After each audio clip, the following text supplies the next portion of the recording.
چې کله دی الله تعالی لور ورکړله نو د دې سړي د لور نه دومره نفرت و چې د خپل لور راواغشتله او د خپل کور په صحن کې خخه کړله او بیا خپل ښځه په زور باندې ځان سره بهر ملک ته بوتلله. دې مور خپلې لور پسې ډېرې زیاتې چغې ووهلې او د ډېر کوشش وکړو چې خپل خاوند منې کړي. نو خاوند ورته غوسه شو، ورته یې وویلې که نورې چغې دې ووالې نو تا مو سره په دې صحن کې دفن کومه. او بیا دا ښځه په زور باندې ځان سره بهر ملک ته بوتلله. بهر ملک کې به دا ښځه هر وخت ناسته وه او جړل به یې او الله تعالی ته به مینتونه کول. او بیا چې کله 10 کاله پس دا ښځه د بهر ملک نه راوتښتېده نو دا هغه ځای ته راله چې په کوم ځای کې د ده لور خښه کړې وه. نو دې ښځې چې وکتل نو د خپو نه یې ځمکه وتښتېدله. دا کهاني ده د کراچۍ د یو رکوټي شانکور چې دلته یو کچه شانکور و. په دیوالونو باندې سپینه چونه شوې وه او د لرګي مضبوطې دروازې یې وې. او په دې کور کې یو جینۍ اوسېدله چې د هغې نفیسه نوم و. د نفیسه واده ډېر په کم عمره کې شوی و او پلار ورته ویلې چې بچې ستا رشته ډېره ښایسته کورنۍ کې کېږي او ستا سقرګنۍ والا زموږ خپلوان دي او د دې ډېر مضبوط خاندان دی او ډېر مالداره خلک دي. د دې جینۍ زړه ډېر زیات دربېده خو دننه په زړه کې دا خوشحاله هم وه او دې په زړه کې دا خوبونه لیدل چې زه به یو ښایسته نوی کور ته ځمه، یو ښایسته نوې رشته به وي، یو نوی سفر به وي. او د دې د خاوند نوم فیروز احمد و او خلکو به دا خبره کوله چې فیروز سخت طبیعت انسان دی او څه خلکو خو به ده ته ظالم هم ویلې. خو دې جینۍ د خپلې پلار فیصلې باندې ښه وکړل او بیا د نکاح په ورځ باندې ټولو خلکو خبرې کولې او د دې ملګرو دې له تسلي ورکړله او د دې مور هم ډېره زیاته خوشحاله وه او ټولو خلکو به دا خبره کوله چې نفیسه ډېره زیاته خوشقسمته جینۍ ده او دې ته یو ډېر مالداره خاوند میلو شو. بیا د دې رخصتي وشوله او دا چې کله بیا خپل نوی کور ته لاړله او بیا چې کله په لومبي ځل باندې فیروز سره مخامخ په مخامخ باندې خبرې وشولې، فیروز ورته په سخته لهجه کې وویلې چې ګوره نفیسه که ته غلطیانې کې نو زه به یې نه برداشت کوم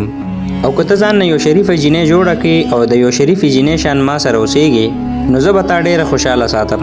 دې جینۍ چې کله اول کې د فیروز خبرې واورېدلې نو د دې زړه ته هېڅ قسم یره رانلله او ځان سره دا سوچ وکړو چې د هر یو کور یو خپل اصول وي او که زه په احتیاط باندې دلته ټیم تېروم نو زما به ښایسته ټیم تېرېږي. فیروز د خپل پلار مشرې زوی و او د خپل کور ټولې فیصلې به ده په خپله باندې کولې او د کور ټوله ذمهواري د ده په سر وه او همدغه وجه وه چې ټولو خلکو به ده ته سخت طبیعته ویلې. په اولو ورځو کې ده د خپلې ښځې دومره ډېر خیال ساتلو چې د ده ښځې په زړه کې ویلې چې خلکو کومې خبرې کولې هغه ټولې خبرې غلطې دي. فیروز به دې له ښایسته کپړې راوړلې او د دې به ډېر زیات خیال ساتلو. بهر خلکه به د ده نه ډېر زیات یریدل خو په کور کې دننه دې زما دپاره یو ډېر ښه انسان و. او بیا یو څو میاشتې پس خوشخبري میلو شوله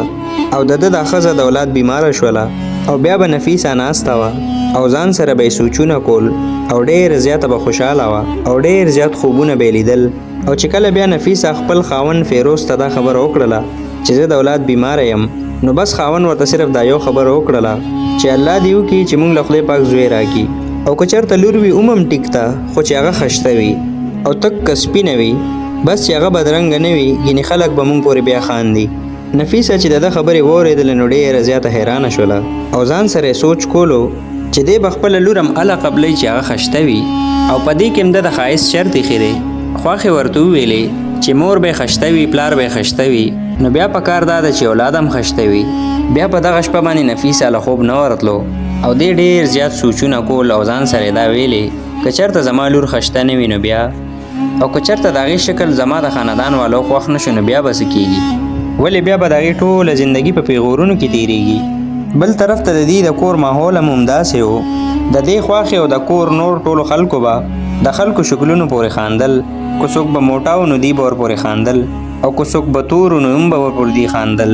نفیسه په ځان سره سوچ کو چې کیدی شي دې پیشي شا ما پسې هم خبرې کوي او ما پورې هم خنداګانې کوي او دا به په زړه کې ډېره زیاته یېرېدله او بیا په دې کې ورځې تېرېدلې او بیا ورو د دې وخت راجوخ شو او دی به د خپلې راتلونکې ماشومې دپاره ډېرې زیاتې دواګانې غوښتلې او الله تعالی ته به یې ویلې چې زما لور که هر رنګه وي بس هغه خو به زما لور وي، زما به قبوله وي او یا الله ته ما ته زما لور ژوندی ساتې. د نفیسه د کمرې په دیوالونو باندې د تک سپین خشته ماشومانو تصویران لګېدلي وو، شنو سترګو والا، زیړ ویښتو والا او چې کله به دې دغه تصویرانو ته کتل نو دا به په زړه کې یریدله او ځان سره به سوچ کو چې زما ماشوم به هم داسې خشته وي او که نه. بیا یو ورځ دا بیماره شوله او دې له الله پاک یو خشته شان لور ورکړله، خو چې دې کله خپلې لور ته وکتل نو په زړه کې یو عجیبه شان یره را پیدا شوله، ځکه چې د هغې رنګ لږ شان تور او پوزه یې معمولي شان کږه وه. بیا ډاکټر راغله او د لاسۍ وله ورکړله او ورته یې ویلې چې اول ورځو کې ټول ماشومان داسې وي او څو ورځې پس به دا په خپله باندې خشته شي. بیا دې خپله لور خپلې سینې سره ولګوله او په تندي باندې ښکل کړله، خو بهر د خلکو رویه بدله وه. خواښې چې کله نوسۍ ته وکتل نو مخې دې واړولو او ځان سره ویلې چې یا الله دا څنګه توره شان لور دې ده. بیا فیروز هم په غوسې کې وویلې چې د دې خو پوز هم کږه ده او په داسې لور باندې به موږ څه وکړو. نفیسه چې دا واورېدل ډېره زیاته خفه شوله او بیا خپله لور کلکه خپلې سینې سره ولګوله او ځان سره دا سوچ کولو که خلک هر څه وایي نو ما دپاره دا د ټولې دنیا نه خشته ده. او بیا چې کله دا د اسپتال نه کور ته رالله نو په یو وخت باندې د دې په زړه کې خوشحالي او خفګان دواړه وو او دا خو لا د بیمارۍ حالت کې وه. خو د خواښې او د خاوند داسې قسم خبرې اورېدو نه پس د دې زړه نور هم ډېر زیات خفه شو. فیروز یو ځل هم خپله لور په خپل غېږ کې اوچته نه کړله، نه یې د دې واړه واړه لاسونه ښکل کړل او نه یې د دې رکوټې معصوم مخ ښکل کو او دې ته چې به کله هم کتل نو مخ به یې ترې واړولو او د دې خواښې خو داسې ناسته وه ته به وایې چېرته ډېر غټ نقصان یې کړی دی. خو نفیسه به خپلې لور ته کتل او ډېره زیاته مینه به یې ورسره کوله او چې کله به د دې وړې لور په خپلو وړو وړو لاسونو باندې د نفیسه لاسونه ونیول دې ته به داسې لګېده چې ټوله دنیا د دې لاسونو ته رالله او د دې ماشومې غوږ باندې یو پیدایشي نشان و چې دا د غوږ سره جوخ یو د زړه په شان نشان و. او نفیسه چې به دغه نشان ته کتل نو ځان سره به یې ویلې چې دا الله تعالی ما دپاره یو ډېره خاص جوړه کړې ده. او بیا یو څو ورځې پس فیروز دې ته وویلې چې ځان تیار کا او مونږ بهر ته ځو. نفیسه حیرانه شوله او ورته یې ویلې چې دې بیمارۍ حالت کې زه تا سره بهر څنګه تلی شمه، خو فیروز وله ډېره مقور نه کړله او ورته یې ویلې شابه زر ځان تیار کا. او بیا ورته خواښې مو ویلې چې او تاسو بهر ته لاړ شئ. نفیسه ځان سره دا سوچ کو چې کیدای شي مونږ له چا دعوت راکړې وي چېرته دعوت باندې روان یو. او بیا نفیسه پالر ته بوتلله او خشتې تیاره کړله او ګرانې ګرانې کپړې او زیورات یې ورته واچول. نفیسه خپله لور خپلې خواښې ته پرېښې وه او راغلې وه. او بیا چې کله نفیسه تیاره شوله او بیا چې کله مخکې لاړل نو نفیسه ډېره زیاته حیرانه شوله ځکه چې دی ایرپورټ کې ولاړو. د نفیسه زړه په درباري شو او بیا د فیروز نه تپوس وکړو چې دلته ایرپورټ کې مونږ څه کوو او زما لور څه شوله. دغلته د دې خواښې هم ولاړه وه خو دغه ماشومه ورسره نه وه. او بیا فیروز د دې لاس کلک ونیو او ورته ویلې راځه مخکې. نفیسه په ژړا شوله او چغې وهلې چې زما لور څه شوله او ما اوس هم په دې وخت خپلې لور له بوځې. دی چپ شوله او بیا په زور باندې بوتلله او په جس کې کېنوله. نفیسه په جس کې ناسته وه او ډېر زیاتې ژړل، غیر چاپېره خلکو هم دې طرف ته کتل. بیا ورته لږ وخت پس فیروز وویلې که داسې بدرنګه لور مونږ ځان سره یورپ ته بوځو نو هلته خو ټول سپین سپین خلک دي هغې به مونږ پورې خاندي. نفیسه چې دا واورېدل نو ډېر زیات یې وژړل او بیا د نفیسه ساګانې کمې شولې او دې ته داسې لګېده چې زما زړه چوي لګیا دی. او بیا دې باندې سر وګرځېدلو او بېهوشه شوله. او بیا چې کله دا هوش کې راغله او ویې کتل نو دا په اسپتال کې پرته وه. نرسې ورته وویلې چې ته د خفګان د وجې بېهوشه شوې وې او داسې لګي چې تا ته ډېر زیات خفګان میلو شوی دی. نفیسه غلې ناسته وه او ډېره زیاته حیرانه وه. نفیسه به بار بار ژړل او چغې به یې وهلې او ویلې به یې زما لور څه شوله، خو چا سره هم د دې د خبرو جواب نه و. او بیا دې کې ورځې تېرېدلې او بیا ورځې په هفتو کې بدلې شوې او هفتې په میاشتو کې بدلې شوې. بیا فیروز دې ته یو ورځ وویلې چې خفه کېږه مه، الله تعالی به موږ له نور اولاد راکړي او بس لور دې ایره که او نوې زندګي شروع کا. خو بیا ډاکټرانو وویلې چې ستاسو اولاد نور نشي کېدی او ستا ښځه اوس کله هم مور نشي جوړېدلی. د فیروز دپاره دا خبر د ټوپک د ډز نه کم نه و. د ده رنګ زیړ شو او بیا یې سمو ډېرو ډاکټرانو باندې خپله ښځه وګرځوله او ښه ګران ګران علاجونه یې وکړل خو هېڅ فایده ونه شوله. او ټولو ډاکټرانو دا ویلي چې ستا ښځه اوس کله هم مور نشي جوړېدلی. او بیا په دې کې ډېر وخت تیر شو او بیا ورو فیروز هم حوصله وبایلله او نفیسه د خپلې لور په یادونو کې نور هم ورخښه شوله. دی دواړه خو به په یو کور کې اوسېدل خو یو بل سره به ډېرې خبرې نه کولې او نه به یو بل سره مینه کوله. دی دواړه به هر وخت خاموشه وو او نفیسه به هر وخت د الله تعالی نه دا دعا غوښتله او ویلې به چې یا الله زما د لور حفاظت وکړي او هغه په خپل امان کې وساتي او چې په هر څه طریقه وي ما خپلې لور سره میلو کړي. په دې کې بیا 10 کاله تیر شوي وو خدای به یو ورځ او یو شپه په دې درد او جړاګانو کې تیروله او خپل لور به ډېره یادوله او دی به د خپل لور شکل ځان ته را یادو او د دې د لور په غوږ باندې چې کم پیدایشي زړه والا نشانو هغه به د دې نه کله هم نه هېرېده او د دې په زړه کې به همدا امید و که ډېر وخت پس هم ما سره هغه ملو شي نو زما د لور په غوږ باندې چې کوم زړه والا نشان دی زه به یې د دغه نشان نه په اسانۍ باندې وپېژندی شم. دې 10 کالو کې یو ورځ هم داسې نه وه چې دی به خپلو دعاګانو کې خپل لور د الله تعالی نه نه غوښتله. دی به د الله تعالی ډېر زیات عبادت کو او د الله تعالی نه به دا سوال کو چې یا الله زما خو هیڅوک هم نشته او ما خپله لور ستا په حواله کړې ده او یا الله اومته ما خپلې لور سره ملو کې. بیا ډېر وخت پس فیروز هم ورو بدل شو. د مخکې په شان غرور او سختوالی د ده نه وتلی و او د اولاد د نه کېدو په وجه باندې د ده زړه مات شوی و.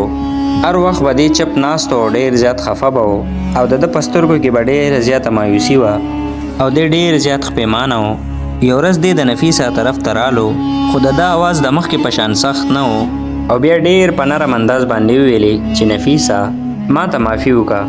نفیسه غلې ناسته وه او جواب یې وله ور نه کو.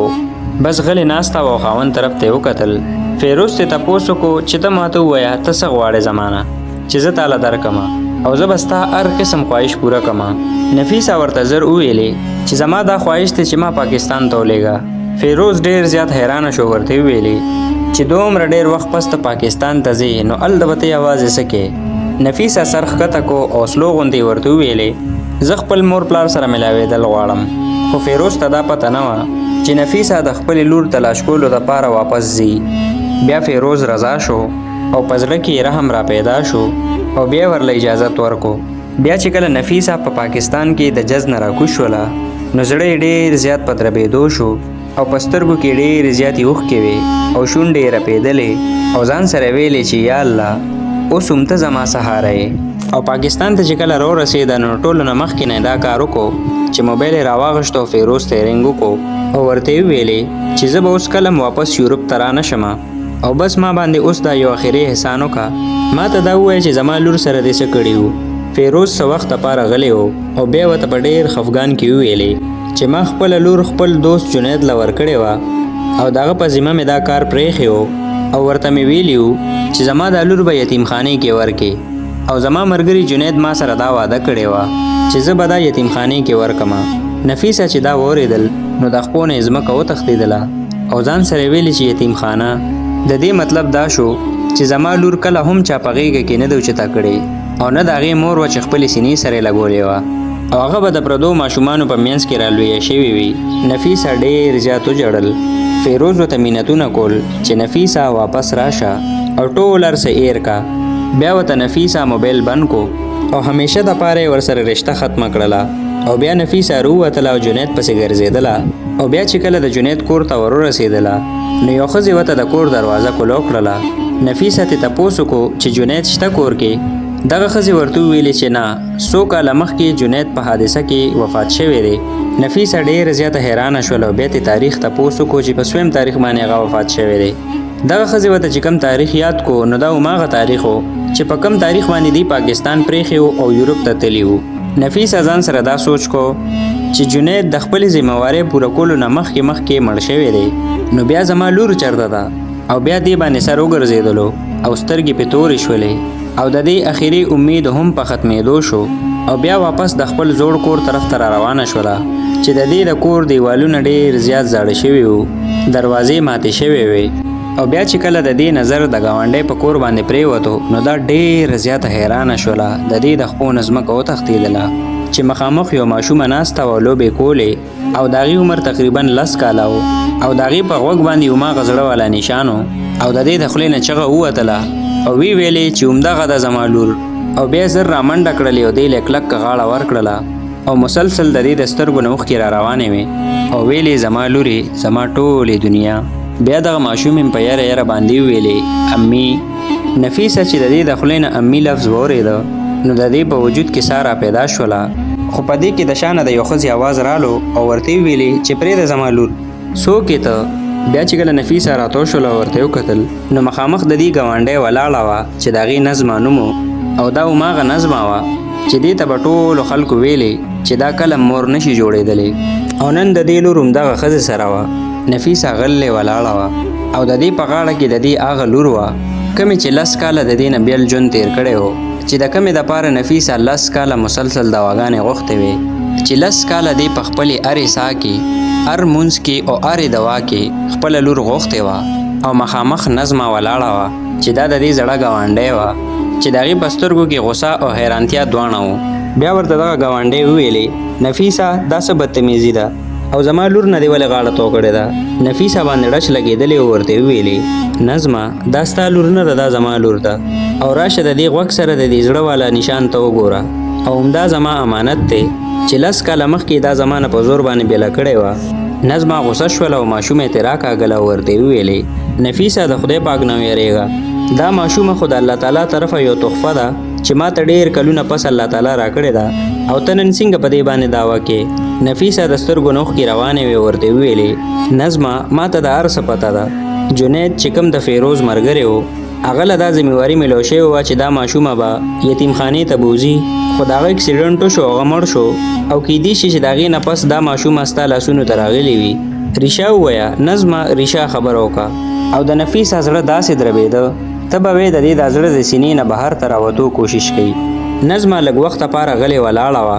او بیا د هغې په سترګو کې اوښکې رالې او بیا دغه ماشومه خپلې سینې سره کلکه ولګوله او بیا ورته په ډېر خفګان باندې وویلې چې او نفیسه حقیقت خبره همدغه ده په دغه ورځ باندې زه د یو بیمار تپوس له هسپتال ته تللی ومه چې په لاره کې په سړک باندې دا ماشومه ما ته میلو شوې وه چې دا یوازې ناسته وه او ډېر زیاتې ژړل او د دې ماشوم یو اوچتولو والا څوک هم نه و او بیا ما دا ماشومه راوچته کړل او ځان سره مې سوچ کو چې دا ماشومه د الله تعالی طرفه ما ته یو تحفه ده او بیا ما دا ماشومه خپله کړله او په دغه ورځو کې زما خاوند څه وخت لپاره بهر ته تللی و او بیا چې کله مسافرۍ نه راغی نو ما خپل خاوند ته هم دا دروغ خبره وکړله او ورته مې وویلې چې دا زما خپله ماشومه ده او زما خاوند هم زما په خبره باندې بیا یقین وکړلو نفیسه چې دا واورېدل نو ډېره زیاته حیرانه وه او دې ځان سره سوچ کو چې 10 کاله د دې دپاره ما څومره ډېر وژړل خو ما ته پته نه وه چې دا زما په علاقه کې زما د ګاونډیانو په کور کې راغټېږي نفیسه ډېر زیات وژړل او بیا وویلې چې نظمه دا خو زما لور ده دا خو زما ټوله دنیا ده دا ماله واپس راکه د الله دپاره زما لور ماله واپس راکه خو د نظمه زړه اچانک د کاڼي په شان کلک شو او ماشوم یې په تندي باندې ښکل کړل او بیا وویلې نفیسه زه منم چې دا ماشومه ستا نه پیدا ده خو دا 10 کاله ما وساتله 10 کاله د دې ما تربیت وکړلو او د دې په ماشوموالي باندې جړاګانې ما برداشت کړلې او دې له ما خوراک ورکړلو او ډېرې شپې ما دې ته سبا کړلې دا ماشومه اوس زما ده او که ته دا ماشومه اوس زما نه اخلې نو دا به د خفګانه مړه شي او زه به هم د خفګانه مړه شمه او بیا د هغې د سترګو نه هم ډېرې زیاتې اوښکې را روانې شولې نفیسه هم ژړل او ورته وویلې چې صحیح ده ستا ټولې خبرې صحیح دي خو زه خو د دې اصلي مور یم او دا زما نه پیدا ده نظمه په چغو چغو باندې وژړل او ورته ویلې چې زه د دې د تربیت مور یم او زه خو یو داسې ښځه ومه چې ډېر کلونو پورې به خلکو ما ته شنډه ښځه ویلې او خلکو به ماله د اولاد پیغورونه راکول او زما دپاره خو دا ماشومه د زندګۍ یو اخري امید دی او ته دا غواړې چې زه هماغه شان د خلکو پیغورونه بیا واورم نفیسه سره د دې خبرو جواب نه و هغې خپلې لور طرف ته کتل دغه ماشومې به په خپلو وړو وړو سترګو باندې کله د نفیسه طرف ته کتل او کله به د نظمه طرف ته کتل او هغه په خپل هم ډېره زیاته حیرانه وه بیا په دغه شپه باندې چې کله نفیسه خپل زوړ کور ته راله نو ډېره زیاته خفه وه او بیا په منسله کېناستله او الله تعالی ته ډېر زیات وژړل او دواګانې وکړلې یا الله ته فیصله وکړې زه او نظمه دواړه د دې ماشومې موریانې یو یوې مور نه دا پیدا شوې ده او بلې مور دا راغټه کړې ده او یا الله بس ته اوس فیصله وکړې او بیا چې کله د سهار اذان وشو دا راپاڅېدله پوره شپه دې خوب نو کړی او د خوب د کمی د وجې د دې سر دروند شوی و او په سر ډېر زیات درد و خو د دې په زړه کې اوس هم همدغه یو سوال و چې د دې لور چې د کمې آرزو نوم و دا د چا ده نظمه ورته صفا صفا ویلي و چې دا ماشومه زه تاله نه درکوم خو بل طرف ته نفیس هم حوصله نه بایلله ځکه چې دا د دې نه پیدا وه د دې لور وه بیا په بله ورځ نفیسه د یو وکیل طرف ته راله وکیل د دې خبره په غور باندې واورېدله او بیا ورته وویلې چې نفیسه بیبي په قانون کې د اصلي مور حق د ټولو نه دپاسه وي خو ته به په عدالت کې دا ثابتې چې ماشومه ستا نه پیدا ده نفیسه دپاره دا اسانه نه وه ځکه چې 10 کاله مخکې ټول کاغذونه د اسپتال کاغذونه ګواهان ټول د دې د لاسه وتلي وو خو خو دې ځان سره دا کلکه واده کړې وه چې زه به ثبوتونه را پیدا کوم. بل طرف ته نظم هم چپ نه وه ناسته او دې ټول د محلې خلک په خپل طرف باندې کړل او د محلې خلکو به نفیسه ته کتل او ویلې به یې چې د خدای نه ویریږه. 10 کالو پورې نظمه دا ماشومه ساتلې ده او راغټه یې کړله. اوس اچانک ولې د هغې نه خپل حق اخلي؟ نورو خلکو ورته وویلې که تا سره دومره ډېر زیات د خپلې لور فکر و نو ته دا 10 کاله چېرته غیبه شوې وې؟ 10 کاله دې ولې خپله لور نه تلاش کوله؟ نفیسه چې به داسې قسم خبرې واورېدلې نو ډېره زیاته خفه به وه، خو د دې زړه به بیا هم دا خبره نه منله او دې به خپل کوشش جاري ساتلو. او بیا دا خبره عدالت ته لاړله. بیا جج ته د دواړو طرفونو نه دلیلونه پیش شول. د نفیسه وکیل وویلې چې د چا نه پیدا ده اصل مور خو همغه وي او 10 کاله مخکې دا ماشومه د نفیسه نه جدا کړې شوې وه او د دې په غوږ باندې چې کوم د زړه والا نشان دی دا هم د دې خبرې ثبوت دی چې دا د نفیسه لور ده. بیا د نظمه وکیل وویلې چې د مورولۍ حق صرف دا نه دی چې ته ماشومه پیدا کړې. 10 کالو پورې چې کومې ښځې دا ماشومه وساتله، خوراک یې وله ورکو، راغټه یې کړله، تربیت یې وکړو، اصل مور همدغه ده. عدالت کې ټول خلک غلې ناست وو او ټولو په غور باندې دا خبرې اورېدلې. بیا دغه ماشومه عدالت ته راوستله. دغه ماشومه ړچېدله. بیا تې جج ډېر په نرمه لهجه کې تپوس وکړو، بچې ته چا سره اوسېدل غواړې؟ هغې په خپلو وړو سترګو باندې کله یو خوا او کله بل خوا کتل. اول یې د نفیسه طرف ته وکتل او بیا د نظمه طرف ته وکتل او بیا په خپل رکوټي شان اواز باندې وویلې ما ته زما دواړه موریانې پکار دي. د دې وړې خولې نه چې کله دا خبره راووته نو عدالت کې ناس خلک ټول په ژړا شول. نفیسه هم ډېر زیات ژړل. د نفیسه زړه غوښتل چې ورمنډه کي او د ماشومې نه کلکه غاړه تو کي، خو بل طرف ته نظمه هم ډېره زیاته خفه وه او د سترګو نه ډېرې زیاتې اوښکې روانې وې. او بیا جج وویلې چې دا خبره دومره اسانه نه ده. قانون، شریعت او انسانیت درېواړو ته به کتل وي او د دې فیصله به 1 هفته پس کیږي. بیا چې کله نفیسه بهر طرف ته راووتله نو ښه ډېر میډیا والا رالل. بیا ته یو میډیا والا تپوس وکړو، نفیسه بیبي خو چېرته تا ته دا ماشومه میلاو نه شوله نو بیا؟ نفیسه اوښکې وچې کړلې او ورته وویلې که دا ماشومه ما سره وي او که نظمه سره وي خو زما دواګانې به همیشه دپاره دې ماشومې سره وي، خو بس زه صرف دا غواړم چې هغې ته کله دا محسوسه نه شي چې دا یتیمه ده. بیا د عدالت د تاریخ ورځ راجوخته شوله. نفیسه ډېره زیاته خفه وه. د دې د زړه یو دړکن به دا خبره دې ته رایادوله چې د دې د زندګۍ د ټولو نه غټ امتحان په دې باندې را روان دی. د شپې به دې له خوب نه ورتلو، دا به ټوله ورځ په مصله باندې ناسته وه او الله تعالی ته به فریادونه کول، یا الله ته راباندې رحم وکړې. او بیا یو ماښام د عدالت د فیصلې نه 1 ورځ مخکې نفیسه ته دا خبر میلو شو چې آرزو بیماره ده او ډېره زیاته تبې ده او اسپتال کې پرته ده چې نظمه هغه اسپتال ته بوتلې ده. نفیسه ته چې کله پته ولګېده نو په منډه منډه باندې اسپتال ته راله او چې کله بیا واټ ته ور داخله شو دننه یې وکتل نو د دې لور چې د کومې آرزو نوم و هغه بېهوشه وه او د دې په دې رکوټي معصوم شان مخ باندې خوله راغلې وه. بیا ډاکټر وویلې چې ماشومه ډېره زیاته کمزورې شوې ده او د دې ډېر زیات خیال وساتئ. نفیسه دې ته کتل او ډېر زیاتې ژړل